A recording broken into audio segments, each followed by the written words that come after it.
By not being aware of having a shadow, you declare a part of your personality to be non-existent. If you get rid of qualities you don't like by denying them, you become more and more unaware of what you are, and your devils will grow fatter and fatter. In this video, I will discuss the underlying philosophy behind Junutsu Kaisen and Yujikuna. Megumi is quite a different ballgame, so one gets a separate video. Also, information about the writing will be added at the end. Are you ready? Let's begin. The basis of Jungian psychology and Junutsu Kaisen is the map of the soul or the map of the psyche. This model, composed of 4 parts, illuminates the inner workings of our minds and shapes our thoughts, actions, and identities. The persona is how we appear to other people and how we want to be seen by others. It works like different masks that we wear, depending on the environment. The individual shadow is the part we wish not to be, the part formed by repressing unacceptable personality traits, kind of like a doppelganger that appears and interacts with the ego. The shadow is not all bad. It also contains things like untapped potential, competitiveness, and drive, which are effective motivators when in control.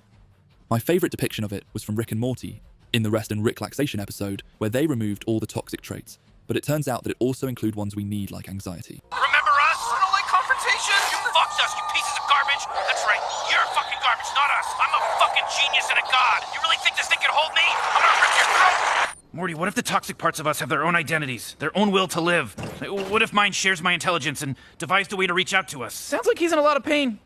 Lot o' pain. In the middle is the ego, or the I, the semi-conscious aspect of self that mediates between the internal world of the psyche and external reality. The ego maintains our sense of self, navigates our relationships with others, and makes choices aligned with our beliefs and aspirations. So we can say that Sukuna would be a representation of the shadow within the unconscious, while Yuji is the persona. Before continuing, I would like to highlight 3 important points from Chapter 1 that are helpful for understanding the story as a whole. The goal of the first chapter in Shonen aims to introduce the story in a way that young readers can easily understand, similar to explaining the concept of capitalism through a game like Monopoly. For instance, the ones with the position of authority hold the reins and dictate the rules. This is demonstrated through the student council president's attempt to abolish the supernatural club and a teacher overriding Yuji's decision without asking. The president remained silent, even though he knew it was wrong. Then the teacher, confident he would win, pretends to offer Yuji a fair deal. If he wins the shot put match, he gets to do what he wants.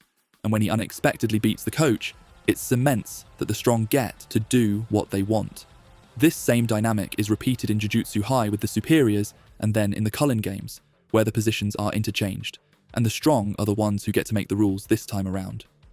Second, Yuji is superficial, not in the appearance or materialistic way, but in the way he interacts with his surrounding, avoiding any type of deep connections with others. I found it really funny that Yuji found this interaction at the stoplights so annoying that the first thing that came out of Yujikuna's mouth was how much he wanted to destroy them. His excuses often mask his true intentions, revealing themselves as half-truths. Since the club is a requirement, he might as well go for the club that will offer him the most freedom, while simultaneously getting to help people as a bonus. In the real world, you can see this mindset in professions like medicine and law, where people want the money, status, and freedom that comes with the title just as much or even more than wanting to help other people. And we can all agree that one answer is more socially acceptable than all the others. This point was also emphasized in Chapter 3, when Yaga told him that it would be more believable if he said that he wanted to become a sorcerer to postpone his death. When his grandfather tells him that he is strong, so he should help other people, it goes from, I can do what I want because I'm strong, to I am strong, so I can help others. This creates a disconnection between what he has learned from society, which is deeply ingrained in his unconscious, and his grandfather's wish. Fun fact, according to the fanbook, Yuji didn't have a cell phone until he joined Jujutsu High. This tells us that Yuji had little interest in communicating with others outside of school or at home. The third thing is that Yuji is overly competitive and doesn't like it when people act like they are better than him or have power over him, was shown by his reaction to Megumi's comment, "I would typically be mad, but good job." This remark annoys Yuji, attracting a curse that attacks them. The same thing happened in JJK 0, by the way, when Maki found out that Yuta was a grade higher than her. And to make it more complicated, Megumi sacrifices himself to save Yuji. But then Megumi tells him to run away because someone like him with no curse energy would only get in the way.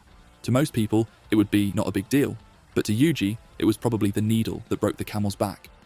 In this case, it activated a complex within Yuji, an emotional charge cluster of ideas, memories, and perceptions that form around unresolved psychological issues like trauma or repressed desires, ignited by a feeling of inadequacy. You can visualize it as follows. Each finger represents an addition to that complex when Megumi makes him feel lesser than, when Gojo showed off, and when he lost both fights. And at the center of that complex is his grandfather's death. When a complex becomes especially powerful, it can dominate the central ego, disrupting one's personality and potentially leading to neurosis. Neurosis is a defense mechanism against the inner workings of the psyche, creating a self-division, a conflict between conscious attitudes and unconscious desires that clash with moral convictions. When Yuji tells Gojo that a hierarchy based on strength is more fun, and with Junpei, who admits that it feels like everything he's said up to that point has been a lie. Within this neurosis lies a fragment of undeveloped personality waiting to be integrated. In the real world, they come out in the form of Freudian slips or intrusive thoughts. Yuji had one when he said, "I want to be stronger so I can help other people. Teach me how to be the strongest." The problem with that is that being the strongest is a title not needed to protect others. It is like starting a business because you want to support your family, and 3 years later, you want to become the wealthiest person in the world. At that point, you have lost the plot. So, if neurosis occurs when you're under mild to moderate negative emotions, what happens under severe negative emotions, like nearly dying or losing? Your body enters dissociation mode. This extreme disconnection happens when a part of the personality acts independently of the conscious mind. Historically, these behaviors were often viewed as possession by an external force, as people might say, "I don't know what's gotten into them." What we got to see at the detention center and Shibuya was the dark side of Yuji Itadori. This is the equivalent of Yujikuna, the moment Yuji nearly dies and his shadow takes over. Disclaimer: Freud and Jung are both early 20th century psychoanalysts, so take this more as a way to understand the creative decisions in the series rather than as mental health facts. Now, here is a fun fact no one asked for. Their eventual split was largely due to Freud's skepticism about the unconscious, which he found too fictional. Jung embraced symbolic interpretations, drawing from various religious and philosophical traditions, including Christianity, Buddhism, and alchemy. This is why Go Nagai and dark fantasy mangakas treat Jung's works as Western religions treat the Bible. Continuing on. Speaking of the detention center, I want to nerd out about the visual storytelling for a second. The curse had Sukuna's finger for a heart, a little foreshadowing of when Sukuna will take Yuji's heart in an attempt to keep him hostage while also adding this entire situation to the complex bundle. Hands can symbolize 4 things: power and control, agency, responsibility, or the consequences of one's actions. Losing his dominant hand signifies the loss of power due to an external force, while raising his hand and putting it in the line of fire symbolizes that this is his choice to allow Sukuna to emerge out of his fear of dying. Compare this to Yuji's fight with Choso, where despite his best efforts, he still lost. Then, Jogo fed him Sukuna's finger while he was unconscious, meaning that the curse energy went directly to his shadow self. But what I love most is how Akutami uses Yujikuna's encounter with Jogo to underscore Yuji's need for validation. Volcanoes represent raw, primal desires, and Jogo's reaction to being acknowledged as a worthy opponent is powerful.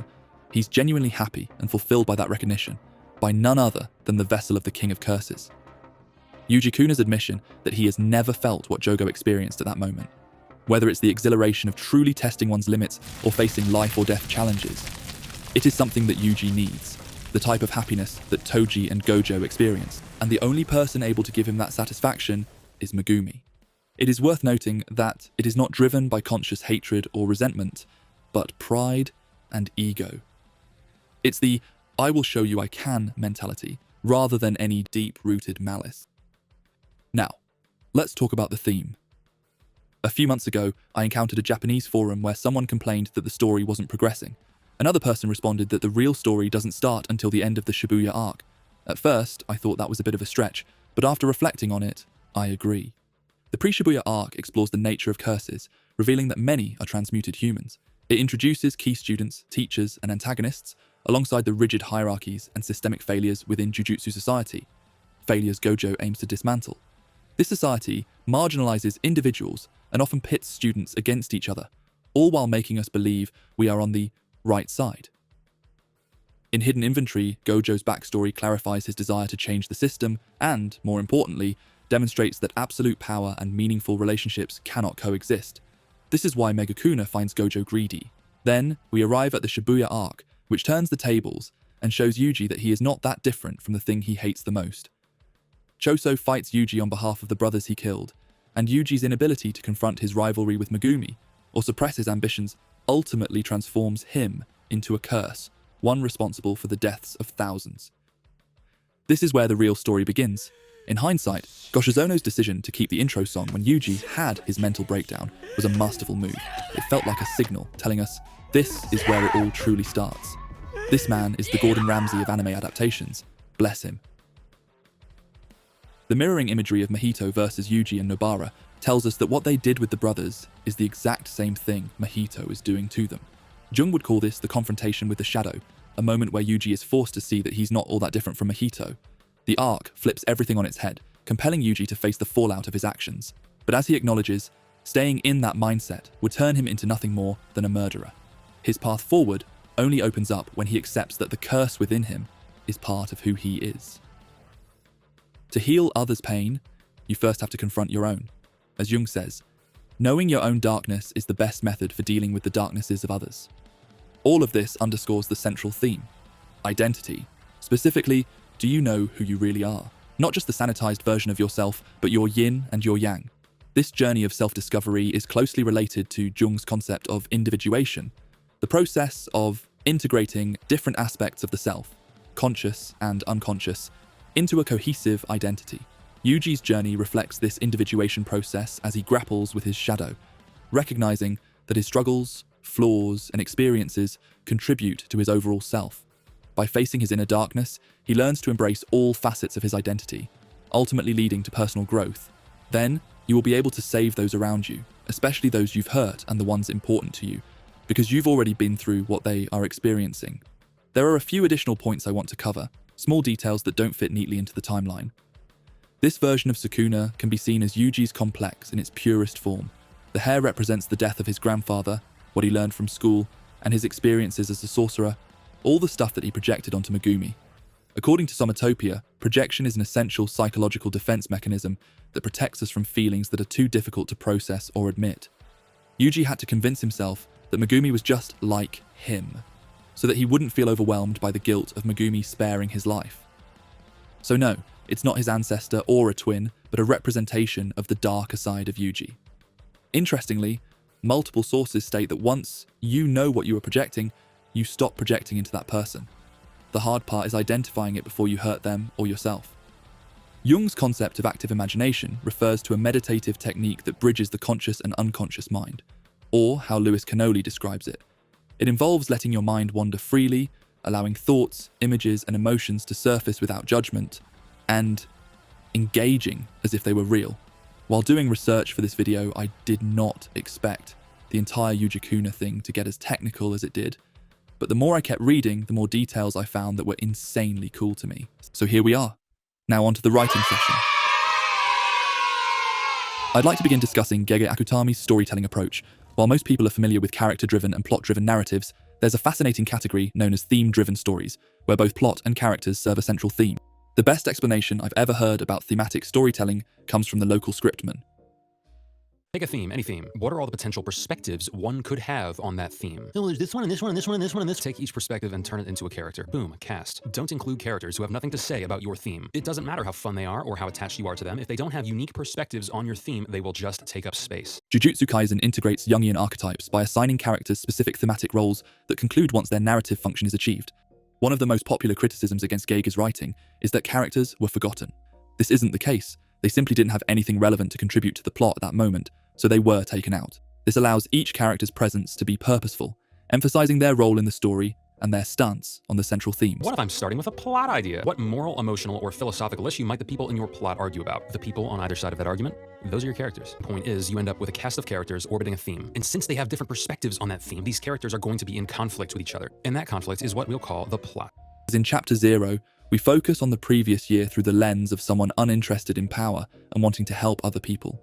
While Yuji is in the middle, he wants to help others, but deep down, he believes people's values rely on power.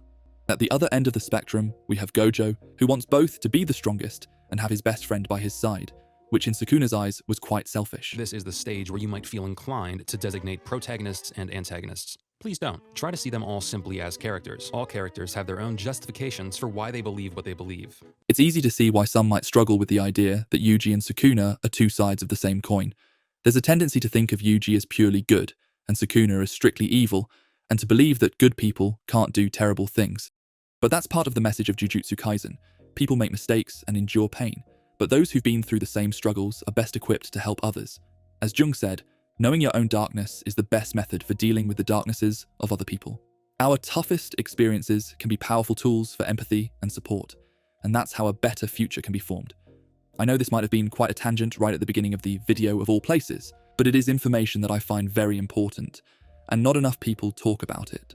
Anyways, please consider liking and subscribing if you enjoyed this video. Thank you for your time. Have a great day.